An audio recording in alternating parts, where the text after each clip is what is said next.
I am delighted to have you with me to talk about the evolving role of science and how to best collaborate for impact, with the theme for today, really about how do we pave the path for the future. I've been through a lot of technology changes in my career, and I feel like we're at an inflection point. And I want to first start with taking a look back. We're trying to balance this, taking a look back, as we saw in that opening video, of the extraordinary changes that have happened since the 1600s in the field of science. And we're standing on the shoulders of giants. We have lots to pay in terms of respect to the past. But we're also at this really interesting point now of looking to the future and thinking about how do we manage this transition to using AI as a new scientific instrument, and doing so in a very intentional and deliberate way. So I want to start with a question. How have you experienced the changes within science in the last few decades, and how do you see the evolution in the face of AI? And Paul, Sir Paul, if you don't mind, we'll start with you, please. Well, I think the first thing we have to emphasize is what you've already said, that we live in an increasingly complex scientific world. You mentioned decades, and I've been involved for decades, because you can tell that from the color of my hair, of course. But what we've seen is a major expansion of science, one thing. Two, as you said, increase in complexity of science. And that has led, I would say, to increasing numbers of silos in science, self-referential silos, quite often the case. And we have to begin by seeing how we can break down those silos, how we can actually get the different parts of the scientific community talking to each other, not just collaborating, but just interacting and talking one with another. We have to increase permeability across disciplines, and that's particularly the case in with respect to artificial intelligence, where we are all being influenced by it, and we have to increase the permeability to it, so it doesn't become a sort of new priesthood that is somehow separate from the rest of the scientific endeavor.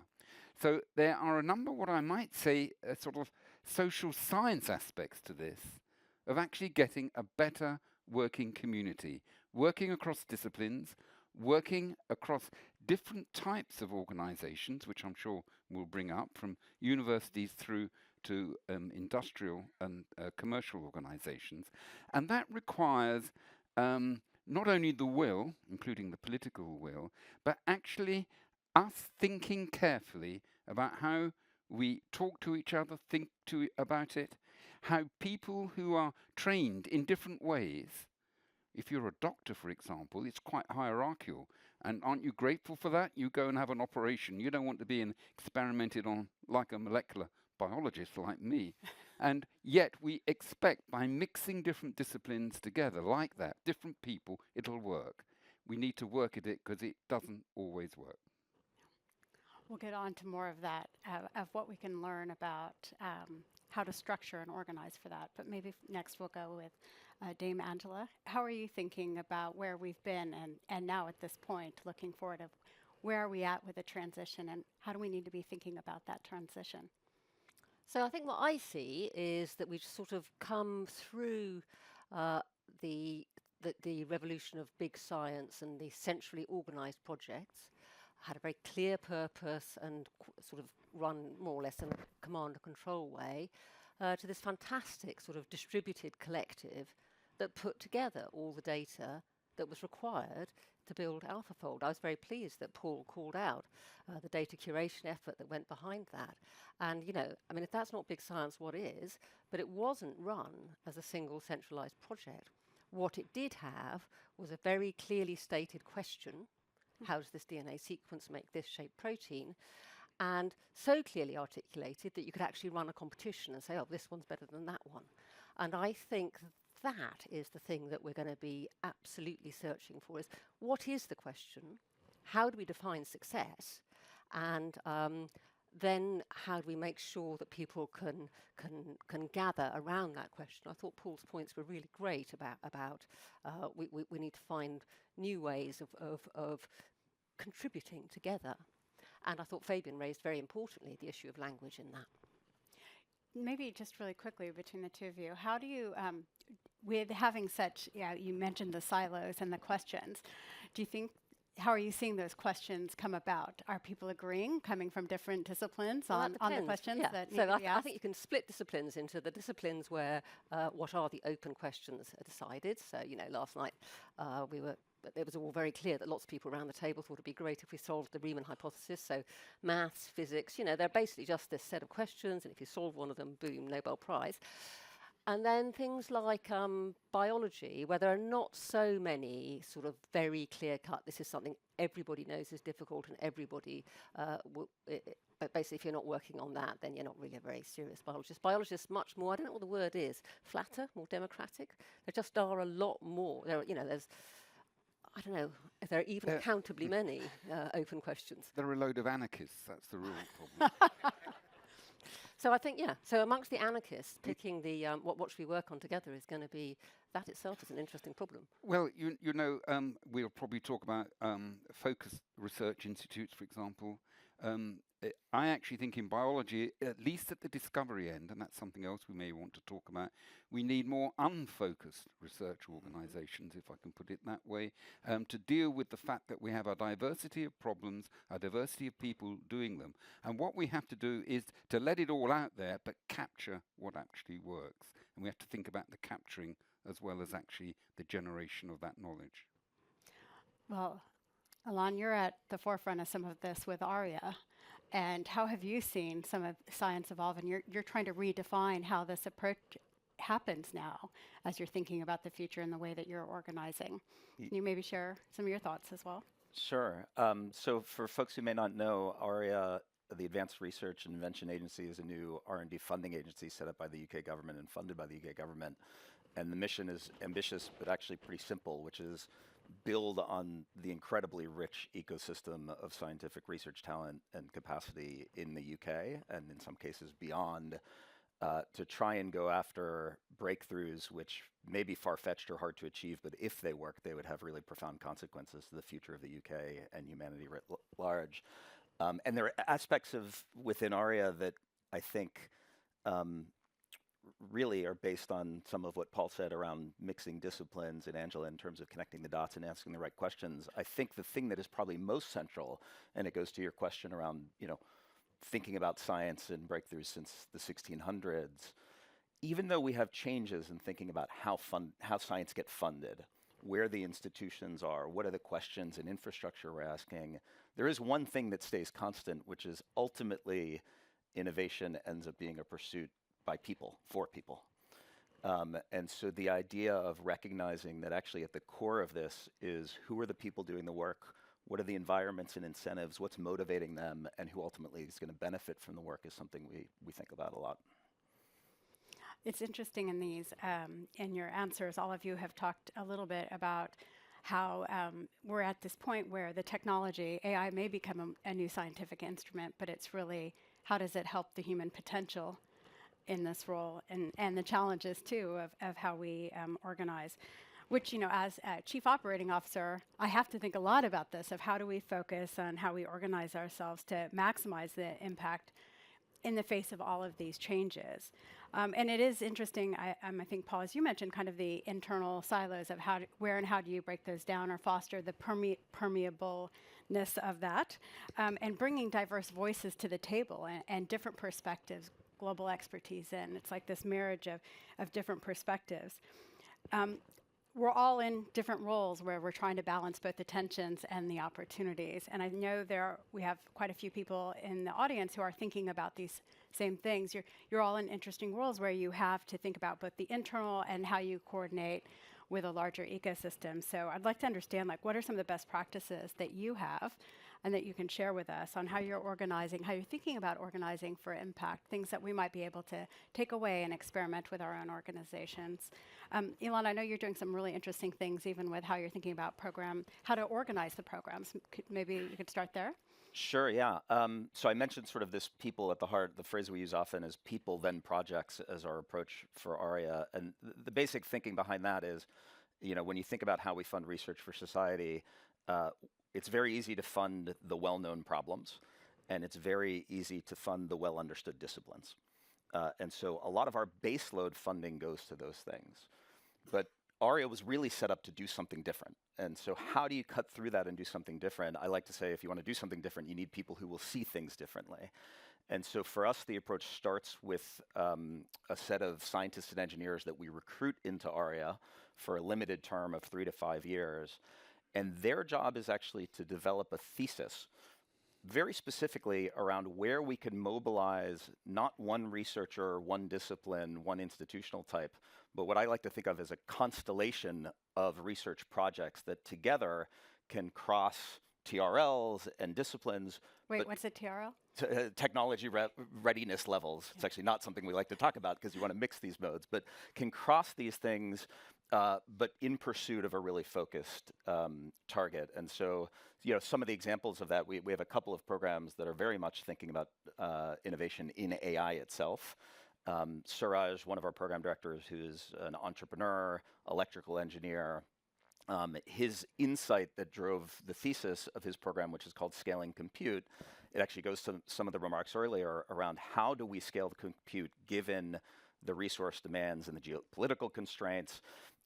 His thesis is that, AI is really interesting because it's a limited number of mathematical primitives that potentially gives us enormous value. And interestingly, when you think of things like gradient descent, they sort of rhyme with the way we do nature does energy minimization. So the idea is, could we use AI computation as a foothold to think about entirely new ways to do computation based on how physical systems and nature operates? We have another program director, very different, Davidad, who's a mathematician. His observation was that actually formal mathematics, that community is not really integrated into the AI community, but potentially as capabilities develop, we may have more and more robust models of the systems where AI agents are working, where we could actually use formal mathematics to guarantee the outputs, either deterministically or probabilistically, of an AI agent. And that would allow you to use AI for really critical applications, the electricity grid or in aspects of healthcare, and then potentially continue to be more and more reliant on AI for things that we care about. Each of those starts as a sort of a thesis and is now funding a dozen different teams across academia, industry, nonprofits to try and achieve those goals. Interesting. So kind of back to the being able to ask interesting questions with different perspectives. Right. Angela, if I may pass it to you, how do you, any best practices or things that you're seeing and thinking about on how to organize for maximizing impact? Well, I think this is the moment to talk about the government's missions, actually. So the government that came to power in early July has said we're going to organise a large amount of government effort through pursuing 5 missions to improve things in society. See if I can remember what they are. They're growth, by which we mean economic growth, safer streets, opportunities for all, clean energy by 2030, and what am I missing? I'm missing one. I did opportunities, health, NHS fit for the future. Thank you.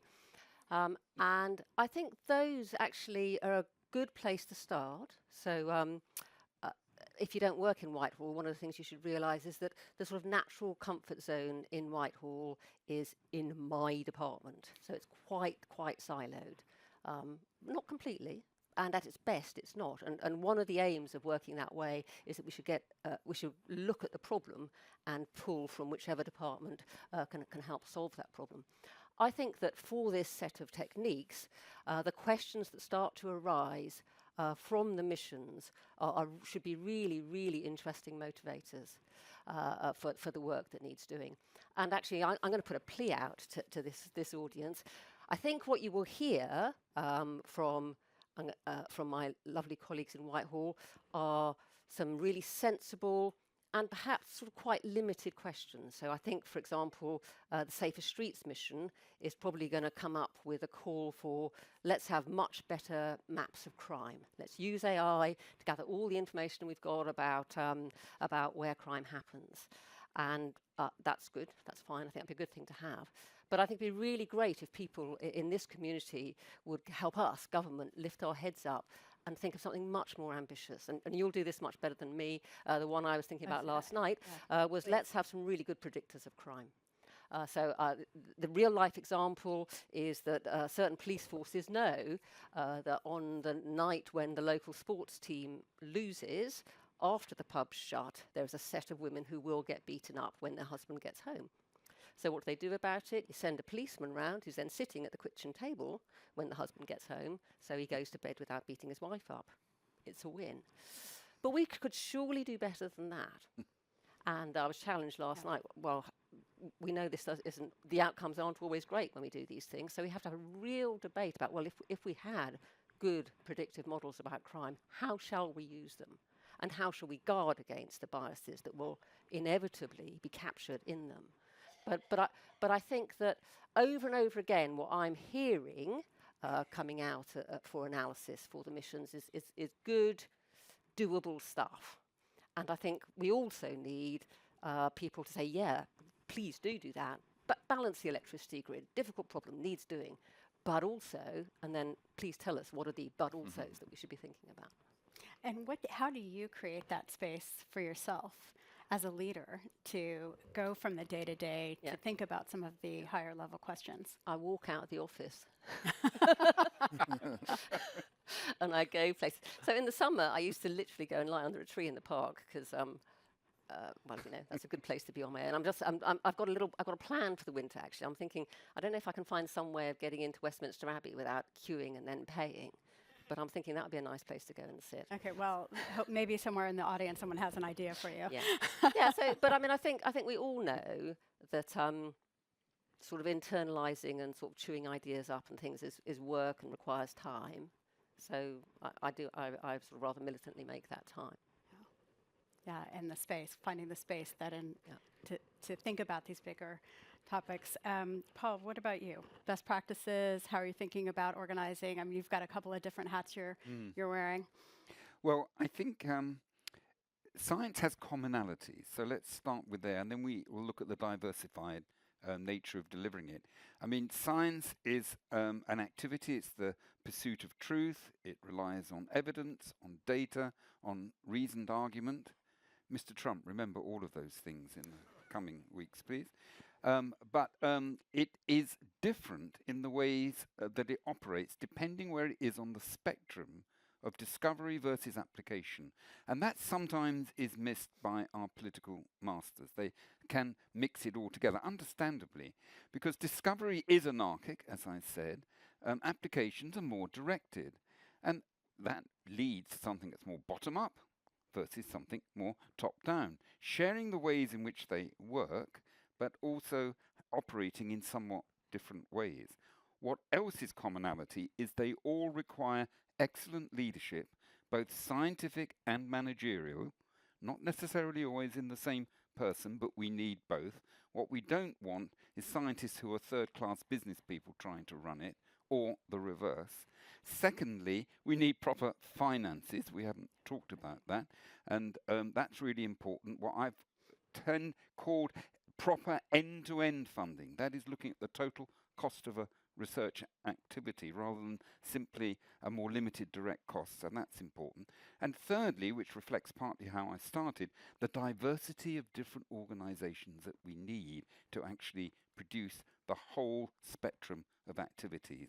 We have great universities which are producing things in a completely anarchic way often, but exceptionally important.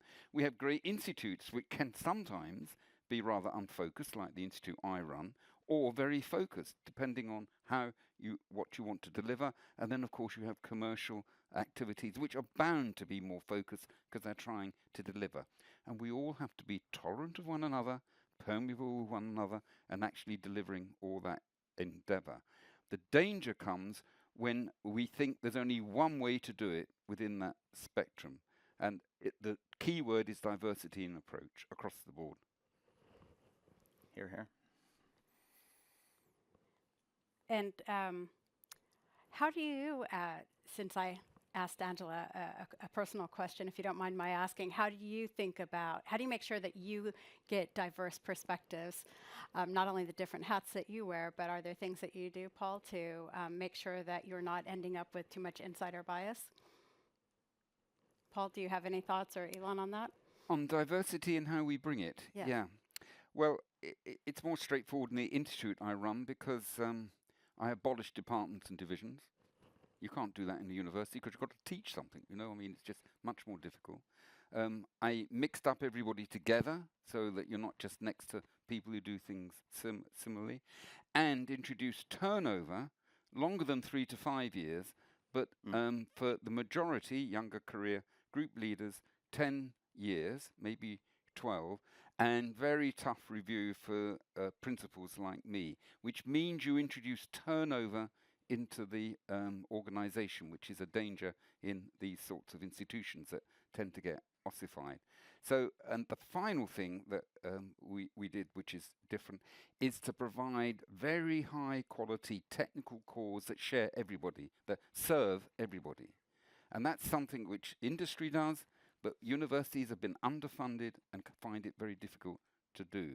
So I think what I'm saying is there are things to learn from each other, but there are certain practices which really do make things work well. Yeah, I had a mentor who used to say, ideas are easy, and we know that ideas are not easy, but ideas are easy, and that execution is everything, and it takes a team to win.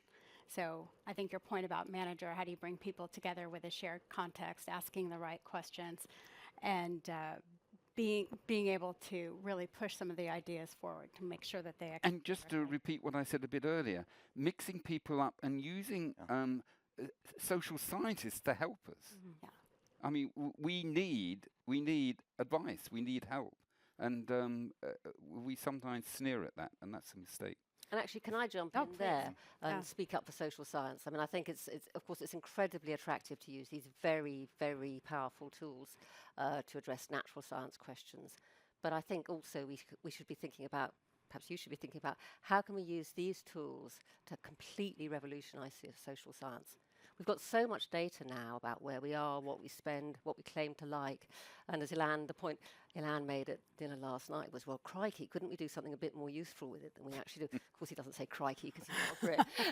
Not yet. I'll work on it. But there's a revolution that would really make a huge difference, I think, again, used carefully and wisely. I'll add a point here. If you've been to the Crick, if you've had the pleasure of visiting the Crick, the first thing you'll notice is it is a space very intentionally designed by Paul to be one that encourages just enormous numbers of serendipitous collisions between the researchers across all the jumble of anarchy, but also external guests. You know, I remember waiting for a meeting with Paul and running into someone and talking about their science. And I think we benefit from the same at ARIA. I was talking to Eric, who's saying, oh, you have one program on AI hardware or software, but you have another program forecasting climate tipping points. Those folks are probably having a great time talking to each other, and the communities are. And I think it goes back to sort of the people thing. You just did spark for me, you know, probably the best app that all of us would benefit from is an AI algorithm. You know, Slack has this feature where it can do a lunch roulette or a coffee roulette where you find someone. We did in the All early correct, except it wasn't all designed by me. Oh, there we go. No, I didn't say all Lots of designed, others. maybe inspired, but you know, find us an AI algorithm that optimizes the productivity and the effectiveness of some of these collisions, and we'll be, that the environment it really immediately. makes a difference. And I do like this point about how do you bring in the social sciences as part of this too. And I think it's going to be really increasingly important because how do we build trust with society at a time when the outcomes are both so speculative and yet could be so transformative. And trust is a very big topic in the world, as Tom kicked off this afternoon session with. I'd love to hear any thoughts that you have on how can we think about trust and accountability in the current global environment. Well, how about finding a way for more people to understand why AlphaFold is really important? The first evening that I think your first Nature paper came out, I was already CSA in the Ministry of Defence. And so I sent an email out. I sent an email to my senior colleagues saying, you should remember this day. This is really a big day. Yeah. And they all wrote back to me and they said, oh, that's so sweet of you. No idea what you're talking about. And these are highly, highly educated people. I mean, Did you don't get resend me your wrong. email recently? Or So I think I think that's a great example because there's so many useful things will come out of it. It's probably got a bit less of the, ooh, how much they know about me, that the social science examples are going to trouble us all about. And I just don't, I don't think most educated people in this country, this is what I know, understand what's coming. Yeah. I just don't think they know the potential. Well, when we decided to co-host this forum, our intent was we do feel like we're at such an important point, and that if we can connect other experts in the field, how might we be able to help amplify the good work that's happening, and also accelerate some of the outcomes? Because if we wait to do some of this work next year or the year after, as we've been talking about, everything is moving so quickly. Well, we have missed the opportunity. And we should be thinking more responsibly as stewards of this technology and from the science field to AI of how we can collaborate now so that we can have the type of impact by the time that there's a broader understanding of the work we're doing. I might just pick up on the trust point because it ends up being something that we've had to really build into the foundations of ARIA. You know, if your mission is to sort of explore the edge of the possible and the frontiers of technology and science, it inevitably puts you into a place where there are some really hard questions. And Jennifer was on stage earlier, you know, your leadership in thinking about the hard sort of social and ethical questions around CRISPR is really inspiring. In thinking about for our model, you know, there is something really powerful about having this people first model that allows us to do that slightly differently. So one is when we recruit program directors, we really are looking at you know, are they intrinsically motivated to create benefit for society? B, are they sort of adaptive people open to new ideas? And when we decided, I think surprisingly, people thought like DARPA, we might be very secretive in our programs. And we actually decided the best thing to do would be to build in public. So for each of our theses, we publish the thesis as soon as we have the first draft of it. We get a lot of input and really diverse views on what are people worried about, where both the science, meaning, oh, actually, this is too impossible, or some of the social and ethical aspects of it. And that then allows us to build into the program different aspects. One of our programs is focused on thinking about whether there are new ways, I'll just give an example, to interface with the nervous system at a different level. We've learned recently that a lot of neurological disorders are circuit level disorders of the brain. And when you think about neurotech, it's all sort of about an insertion of electrodes into one part of the brain. So Jacques, our program director, has been thinking about, are there elegant ways to interface with the neural system at the circuit level and be able to create therapeutics and therapies for these broad range of conditions. Initially, he really was pointed towards having technologies that were low impact in terms of a real sort of intervention. And what he learned was there's very little patient data on this. So the interesting question is, which is the bigger issue for a patient? Is it wearing a helmet on your head all day long to get your brain signals? Or is it a 1-hour outpatient procedure? And this is a really interesting, tough question. And so as part of that program, we're actually funding some social science and some patient engagement to think about that and feedback into the research we're doing. Great. And Paul, trust, accountability. Yeah. I think we've got to think about how we connect with the public, not the experts, not those who understand it, not necessarily the NGOs who are talking about it, the public. And there, I think, deliberative democracy has a role to play. And I'm reminded of the fiasco around GM crops, for example, when nobody who was actually trying to introduce GM crops had really properly talked to Joe and Joanna Public. And I was involved with the Royal Society, actually, with some deliberative democratic experiments, really, at the time, just talking to those off the street, explaining what the issues are, and then getting the feedback. What was interesting about that was the main answer we got, why they didn't like GM crops, it will become relevant in a moment, was they didn't want to eat food with genes in it. Now, that is something that a scientist would never think of course, but that's what bothered them. And yet, of course, nobody was actually dealing with this. So when we're thinking about artificial intelligence and everything around it, let's go out, talk to Joe and Joanna Public and ask what do they think about it at this moment, what worries them, and then think about how we communicate with them. If we don't get down there, we'll find all those who've got opinions and all those who have an axe to grind responding, and we will not connect with the public.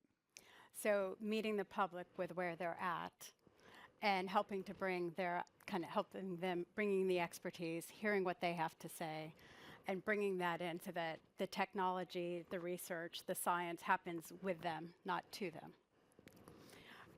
We have a couple minutes left, and I would like to throw a bonus round. This is a panel on collaboration for impact, and you're all leading whether the government, the Crick, ARIA. What is a collaboration that you are excited about or would like to make happen, just as a pitch to the audience here? Who would like to go first? Okay, I'm gonna build on what Paul said earlier about truth. I think we need a bit of a moment about an alliance for science here.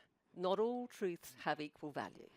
You know, some truths are more useful than others, and I think we might need to band together to be very, very clear that just being the person who shouts the loudest does not necessarily make your truth the more valuable one. And I think we might be in for a bit of a tough ride for a while. And let's just remember how far the scientific method has brought us. That's wonderful. I'll maybe share one that we're running a lot of experiments at ARIA, both in obviously the research, but in how we do the research. One of the things we realized is ARIA's mandate is not just to do interesting science that leads to technology breakthroughs, but to have those breakthroughs radically benefit the future of the UK. And the question becomes, well, okay, we're excited in our programs about generating these catalytic counterfactual research breakthroughs. When one of them arises, how is it going to get out into the world? And our hypothesis is that the biggest driver for that translation will be people who are driven to see that impact. And so we think a lot about science entrepreneurship. And so we've created a set of partnerships that we call activation partners. And the idea is to work with people outside of us as a government funding agency who are in the area of commercialization, translation, entrepreneurship, and have them run alongside us in all of these spaces to inject sort of talent and skills and resources. So DeepMind is one of our activation partners, which is really exciting to think about how we can use AI and, in general, the commercial expertise to lift up the impact of everything we're doing. But we have a number of others, and there really are raising ambitions and finding people who want to drive this impact and help them move forward. I'm a biologist. I want to know what life is. That's my central mission. And I think we will understand that, and we heard it from the previous panel, in understanding how a cell works. And biology is based on both chemistry and physics and information. And we're now at a cusp in being able to put those things together.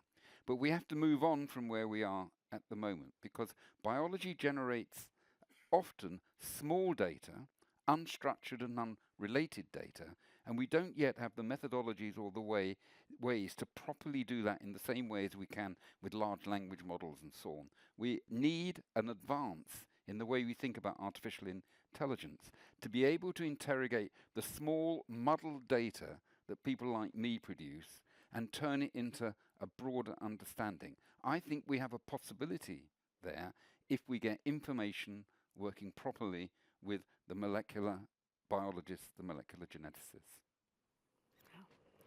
Excellent. Well, with that, lots to think about. Thank you all for sharing your expertise and observations and wishes with the audience. I think today hopefully is just the start of this next chapter of collaboration for impact. Thank you. Thank you. Thanks a lot.